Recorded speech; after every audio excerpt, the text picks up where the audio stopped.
नमस्कार दोस्तों, स्वागत है आप सभी लोगों का Sonu study classes YouTube channel में। दोस्तों आज मैं आप सभी लोगों को एनसीईआरटी बुक क्लास 9 सामाजिक विज्ञान चैप्टर 4 चुनावी राजनीति पर प्रश्न उत्तर मैं आप लोगों को इस वीडियो में बताऊंगा।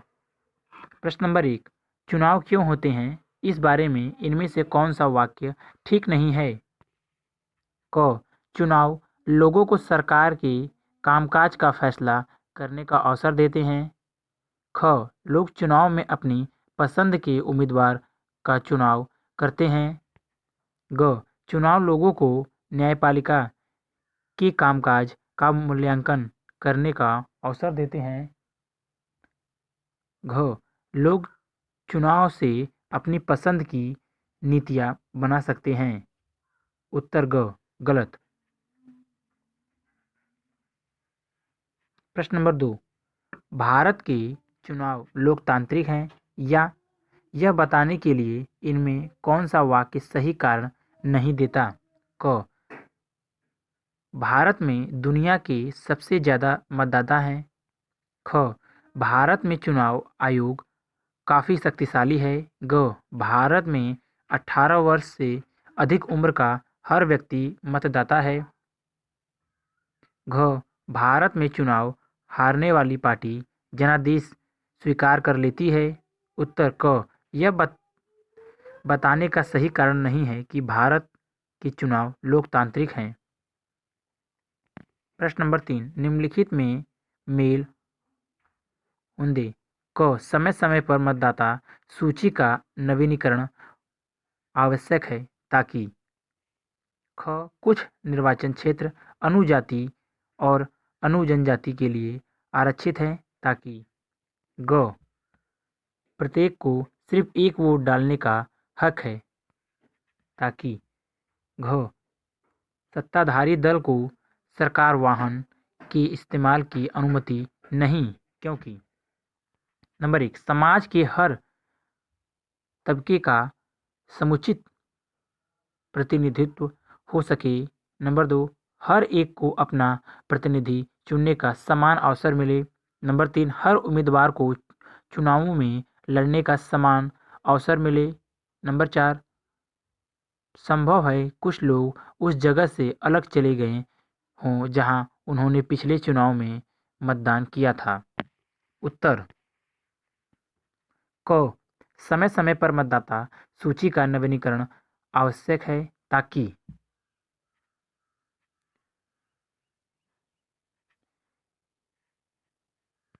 नंबर 4, संभवतः है कुछ लोग उस जगह से अलग चले गए हों जहां उन्होंने पिछले चुनाव में मतदान किया था।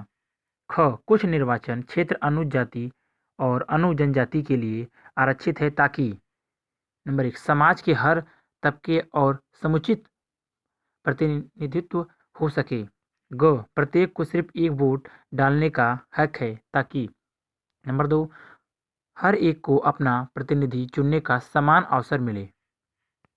घ, सत्ताधारी दल को सरकार वाहन के इस्तेमाल की अनुमति नहीं क्योंकि नंबर 3, हर उम्मीदवार को चुनावों में लड़ने का समान अवसर मिले। प्रश्न नंबर 4, इस अध्याय में वर्णित चुनाव संबंधित सभी गतिविधियों की सूची बनाएं और उन्हें चुनाव से सबसे पहले किए जाने वाले काम से लेकर आखिर तक के क्रम में सजाएं। चुनाव घोषणा पत्र जारी करना, वोटों की गिनती, मतदाता सूची बनाना, चुनाव अभियान, चुनाव नतीजों की घोषणा, मतदान पुनः मतदान की आदेश, चुनाव प्रक्रिया की घोषणा, नामांकन दाखिल करना। उत्तर, चुनाव संबंधी क्रियाकलापों की सूची चरणबद्ध तरीके से नीचे दी गई है। नंबर 1, मतदाता सूची बनाना। नंबर 2, चुनाव प्रक्रिया की घोषणा। नंबर 3, नामांकन दाखिल करना। नंबर 4, चुनाव घोषणा पत्र जारी करना। नंबर 5, चुनाव अभियान। नंबर 6, मतदान। नंबर 7, पुनः मतदान के आदेश। 8 नंबर 8, वोटों की गिनती। नंबर 9, चुनावी नतीजे की घोषणा। प्रश्न नंबर 5, सुरेखा एक राज्य विधानसभा क्षेत्र में स्वतंत्र और निष्पक्ष चुनाव कराने वाली अधिकारी है। चुनाव के इन चरणों में उसे किन किन बातों पर ध्यान देना चाहिए? क चुनाव प्रचार, ख मतदान के दिन, ग मतगणना के दिन। उत्तर क चुनाव प्रचार। इसके लिए सुरेखा को यह सुनिश्चित करना होगा कि उम्मीदवार निम्नलिखित न करे: मतदाताओं को रिश्वत, घूस अथवा धमकी देना। नंबर 2, जाति अथवा धर्म के नाम पर वोट देने की अपील करना। नंबर 3, चुनाव अभियान के लिए सरकारी संसाधनों का प्रयोग करना। नंबर 4, लोकसभा चुनाव हेतु चुनाव क्षेत्र में 25 लाख रुपए तक तथा विधानसभा चुनाव में 10 लाख रुपए से अधिक खर्च करना। नंबर 5, चुनाव प्रचार हेतु पूजा स्थलों का प्रयोग करना। नंबर 6, मंत्रीगणों द्वारा सरकारी वाहनों, हवाई जहाज़ों एवं कर्मचारियों का चुनाव हेतु प्रयोग। ख मतदान के दिन। इस दिन सुरेखा को यह सुनिश्चित करना होगा कि चुनावी गड़बड़ी, मतदान केंद्रों पर कब्जा न हो। ग वोटों की गिनती का दिन। इस दिन सुरेखा को यह सुनिश्चित करना होगा कि सभी उम्मीदवारों के एजेंट वोटों की सुचारू रूप से गणना सुनिश्चित करने के लिए वहां मौजूद हैं। प्रश्न नंबर 6, नीचे दी गई तालिका बताती है कि अमेरिकी कांग्रेस के चुनावों के विजयी उम्मीदवारों में अमेरिकी समाज के विभिन्न समुदाय के सदस्यों का क्या अनुपात था? ये किस अनुपात में जीते? इनकी तुलना अमेरिकी समाज में इन समुदायों की आबादी के अनुपात से कीजिए। इसके आधार पर क्या आप अमेरिकी संसद में चुनाव में भी आरक्षण का सुझाव देंगे? अगर हाँ तो क्यों और किस समुदाय के लिए? अगर नहीं तो क्यों? समुदाय का प्रतिनिधित्व प्रतिशत में। अमेरिकी प्रतिनिधि सभा में, अमेरिकी समाज में।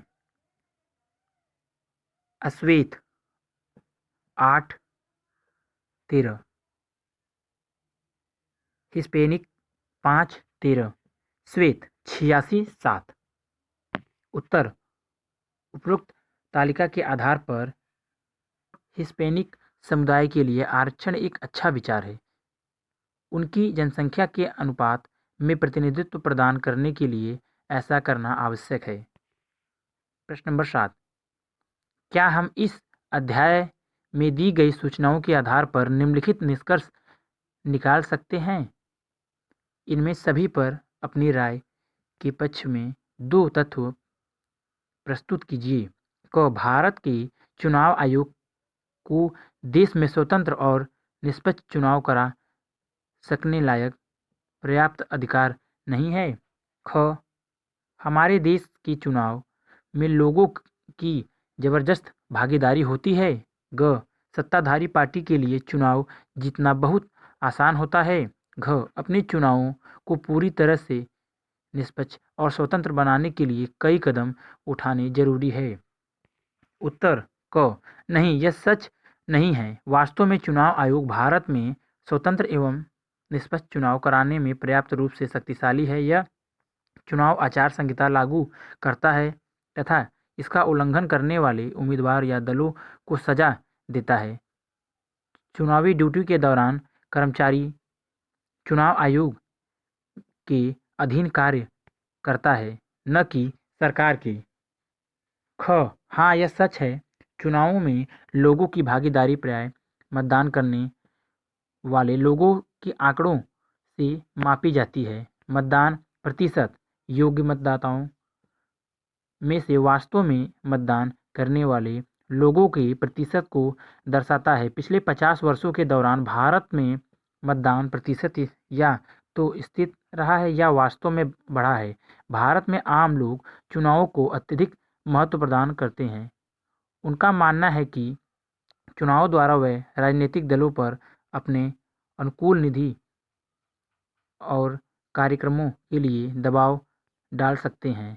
उन्हें लगता है कि देश के शासन संचालन के तरीके में उनके वोट का महत्व है। ग नहीं, यह सच नहीं है। सत्ताधारी दल भी निरंतर चुनाव हारते आए हैं। ऐसे उम्मीदवार को अधिक पैसा खर्च करने के लिए जाने जाते हैं। यह प्राय चुनाव हार जाते हैं। घ हाँ, यह सच है। सुधार किया जाना आवश्यक है क्योंकि कुछ दल एक एवं उम्मीदवार जिनके पास अधिक पैसा है उन्हें चुनाव में अनुचित लाभ मिलता है। देश के कुछ भागों में आपराधिक छवि वाले लोग अन्य लोगों को चुनावी दौड़ में पछाड़कर मुख्य दलों से चुनाव का टिकट पाने में सफल हो जाते हैं। प्रश्न नंबर 8। चिनप्पा को दहेज के लिए अपनी पत्नी को परेशान करने के जुर्म में सजा मिली थी।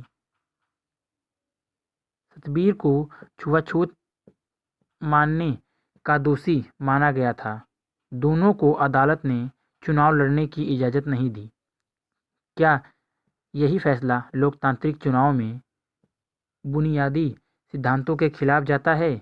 अपने उत्तर के पक्ष में तर्क दीजिए। उत्तर: यह निर्णय लोकतांत्रिक चुनावों में के बुनियादी सिद्धांतों के विरुद्ध नहीं है क्योंकि चिनप्पा व सतबीर दोनों ही अपराधी हैं तथा देश के लिए अच्छे और आदर्श नागरिक सिद्ध नहीं हुए।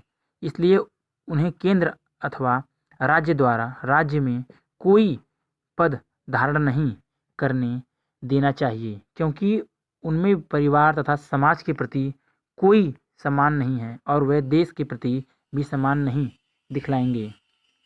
प्रश्न नंबर 9। यहाँ दुनिया के अलग अलग हिस्सों में चुनावी गड़बड़ियों की कुछ रिपोर्ट दी गई हैं।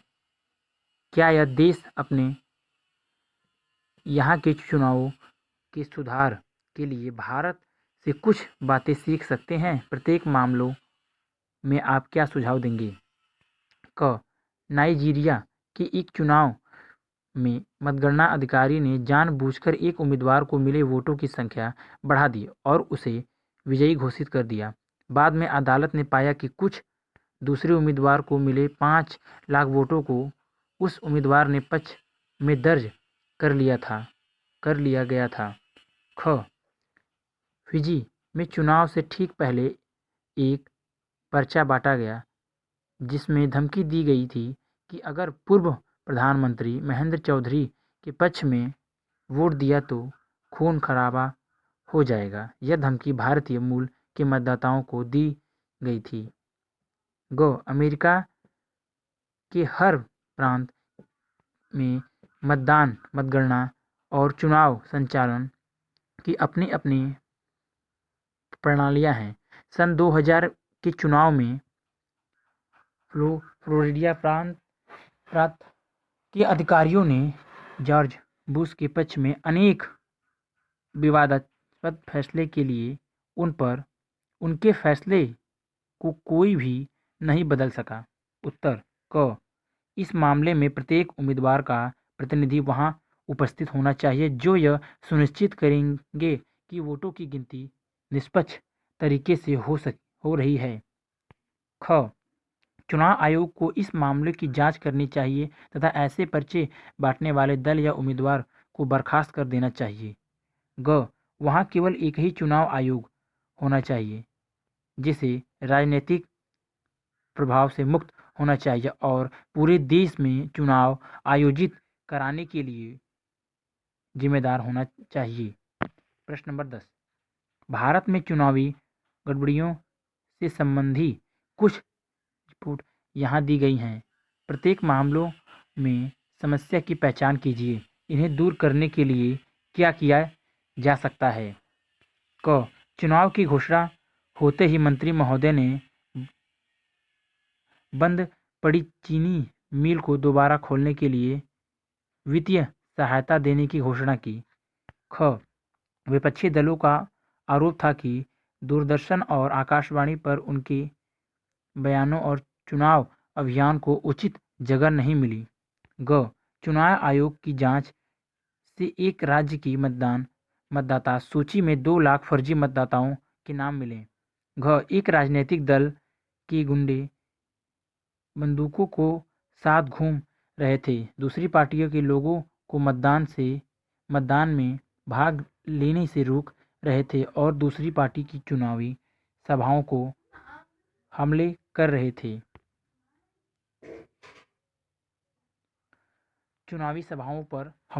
थे। उत्तर क चीनी मिल को आर्थिक सहायता देने का वादा करके मंत्री महोदय ने एक नीतिगत फैसले की घोषणा की। यह सही नहीं है, क्योंकि चुनावों की घोषणा होने के बाद नीतिगत फैसले की घोषणा नहीं की जा सकती। मंत्री को चुनाव लड़ने की अनुमति नहीं दी जानी चाहिए। ख विपक्षी दल के बयानों एवं चुनाव अभियानों को दूरदर्शन एवं आकाशवाणी पर उचित स्थान न देकर सरकार ने अपनी स्थिति का दुरुपयोग किया है। इसके तत्प्रयोग में विपक्षों को राष्ट्रीय मीडिया में पर्याप्त समय मिलना चाहिए। फर्जी मतदाताओं की मौजूदगी का अर्थ है कि मतदाता सूची तैयार करने वाले अधिकारियों ने चुनावी गड़बड़ी की तैयारी की थी। चुनाव आयोग को मतदाता सूची की तैयारी की देखभाल करनी चाहिए। गुंडों का प्रयोग करके राजनीतिक दलों ने अपने प्रतिनिधित्व को धमकाया है। चुनाव आयोग को बंदूकधारियों की गिरफ्तारी का आदेश देना चाहिए तथा उस दल को चुनावों से बर्खास्त कर देना चाहिए। प्रश्न नंबर 11। जब यह अध्याय पढ़ाया जा रहा था तो रमेश कक्षा में नहीं आ पाया था। अगले दिन कक्षा में आने के बाद उसने अपने पिताजी से सुनी बातों को दोहराया। क्या आप रमेश को बता सकते हैं कि उसने इस बयानों में क्या गड़बड़ी है? क औरतें उसी तरह वोट देती हैं जैसा पुरुष उनसे कहते हैं, इसलिए उनको मताधिकार देने का कोई मतलब नहीं है। ख पार्टी पॉलिटिक्स से समाज में तनाव पैदा होता है। चुनाव में सबकी सहमति वाला फैसला होना चाहिए, प्रतिनिधित्व नहीं होनी चाहिए। सिर्फ स्नातकों को ही चुनाव लड़ने की इजाज़त होनी चाहिए। उत्तर क यह कथन गलत है, क्योंकि गुप्त मतदान की नीति यह सुनिश्चित करती है कि प्रत्येक मतदाता जिसे चाहे उसे अपना वोट दे सकती है। महिलाएं अपना निर्णय स्वयं लेने तथा अपनी पसंद के उम्मीदवार का चयन करने में पूर्णतः सक्षम है। ख यह सच है कि दलगत राजनीति समाज में तनाव का कारण बनती है, किंतु यह कहना गलत है कि चुनाव में सबकी सहमति वाले निर्णय होने चाहिए। राजनीति में प्रतिनिधित्व लोगों के लिए अच्छी सिद्ध होती है, क्योंकि राजनेता अपने अपने वादे निभाने में एक दूसरे से मुकाबला करते हैं। हो सकता है कि वह ईमानदार न हों, किंतु उन्हें यह पता होता है कि निर्वाचित होने के लिए उन्हें काम करना पड़ेगा। लोगों की आवश्यकताओं को समझने और उनके हितों का प्रतिनिधित्व करने के लिए शैक्षिक योग्यता होना अनिवार्य नहीं है। इस प्रकार राजनेताओं को स्नातक होना आवश्यक नहीं है। अगर वीडियो अच्छी लगी तो वीडियो को लाइक करें, शेयर करें, कमेंट करें और नेक्स्ट वीडियो के लिए चैनल को सब्सक्राइब जरूर करें। Thank you for watching.